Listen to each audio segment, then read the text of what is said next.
कहते हैं कि जान की रखवाली करने वाला अगर खुद जान का दुश्मन बन जाए तो बचना मुश्किल हो जाता है। देश में बच्चों के लिए एक ऐसा ही नया दुश्मन पैदा हो गया है। दावा किया जा रहा है कि कोरोना से ठीक होने वाले बच्चों में MIS-C नाम की नई बीमारी देखने को मिल रही है। अब तक 2000 से अधिक बच्चे इसकी गिरफ्त में आ चुके हैं। अकेले जयपुर में 17 बच्चों की मौत हो चुकी है। हैरानी की बात यह है कि बच्चों की जान की दुश्मन वही कोविड एंटीबॉडीज़ बन गई है जो इम्यूनिटी बढ़ाकर मरीजों की जान बचाने का काम करती है। एंटीबॉडीज यानी शरीर में मौजूद वो चीज जो बैक्टीरिया, वायरस या किसी भी बाहरी चीज से शरीर के अंदर ही लड़कर उन्हें मारने का काम करती है और इस तरह वो शरीर को बीमारी से ठीक कर देती है।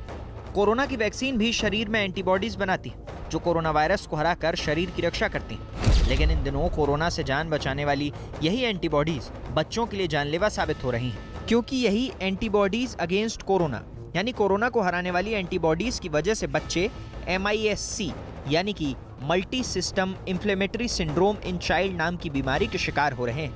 दावा किया गया कि जयपुर में अकेले JK लोन अस्पताल में MIS-C के शिकार 154 भर्ती किए जा चुके हैं। इनमें से 17 बच्चों की इसी बीमारी से मौत हो चुकी है, जबकि देश भर में 2000 से ज्यादा मरीज बच्चों के सामने आने का दावा किया गया। MIS-C के लक्षणों वाले पेशेंट आ चुके हैं और उनके अंदर करीब 17 बच्चों की डेथ हुई है और उसके अलावा पेशेंट आ रहे हैं। मतलब फिगर एवरीडे चेंज हो जाता है, लेकिन आज की तारीख में 154 पेशेंट JK लोन में MIS-C की भर्ती हो चुके हैं। जानकारों का मानना है कि कोरोना से ठीक हुए बच्चे इस बीमारी की चपेट में ज्यादा आ रहे हैं। असल में कोरोना से ठीक होने के बाद इनमें एंटीबॉडीज़ काफ़ी ज़्यादा हो जाती है, जिससे ये MIS-C का शिकार हो जाते हैं। एंटीबॉडीज़ ज़्यादा बनने की वजह से इम्यून रेस्पॉन्स हाइपर एक्टिव हो जाता है, जिससे शरीर का कोई भी अंग डैमेज हो सकता है। आसान भाषा में समझें तो शरीर का इम्यून सिस्टम ही शरीर को नुकसान पहुंचाने लगता है। डॉक्टरों के मुताबिक इन बच्चों में दिल, किडनी, लीवर और आँखों को ज़्यादा खतरा रहता है। कई दफ़ा ये बीमारी जानलेवा भी साबित हो सकती है। डॉक्टरों के मुताबिक इस बीमारी का पता लगाने के लिए 2 टेस्ट कारगर साबित होते हैं। एक कोरोना की जांच करने वाला RT-PCR टेस्ट और दूसरा कोविड एंटीबॉडीज टेस्ट। इसके लक्षणों की बात करें तो इस बीमारी के शिकार बच्चों को 3 दिन से ज्यादा दिनों तक तेज बुखार रहता है, जो सामान्य दवा से ठीक नहीं होता।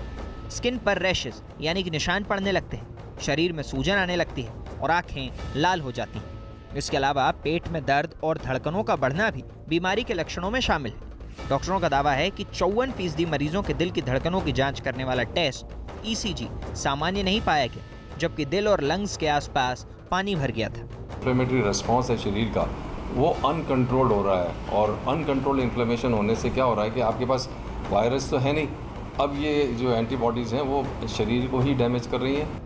देश भर के कई राज्यों में इस बीमारी ने मुश्किलें बढ़ानी शुरू कर दी। इसके लिए केंद्र सरकार ने राज्यों को अलर्ट भी जारी कर दिया है। जिन राज्यों को अलर्ट किया गया है उनमें राजस्थान के अलावा दिल्ली, गुजरात, केरल और पंजाब शामिल है। बताया जा रहा है कि कोरोना से ठीक होने के बाद 1 हफ्ते से लेकर 6 हफ्ते के बीच इस बीमारी के लक्षण दिखाई देते हैं।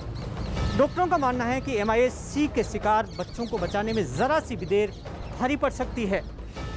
अगर समय रहते इस बीमारी के लक्षणों को पहचान कर समय पर अस्पताल ले जाया जाए तो आसानी से वो ठीक हो जाते हैं। इस बीमारी को लेकर डर इसलिए भी ज़्यादा है कि ऐसी आशंका जताई जा रही है कि कोरोना की तीसरी लहर का असर बच्चों पर सबसे अधिक हो सकता है। ऐसे में पहले से डरे माता पिता के सामने बच्चों का ये नया दुश्मन और डर पैदा कर रहा है। लेकिन ऐसे हालात में अगर जागरूक और अलर्ट रहे तो बच्चों को इस बीमारी से आसानी से बचाया जा सकता है।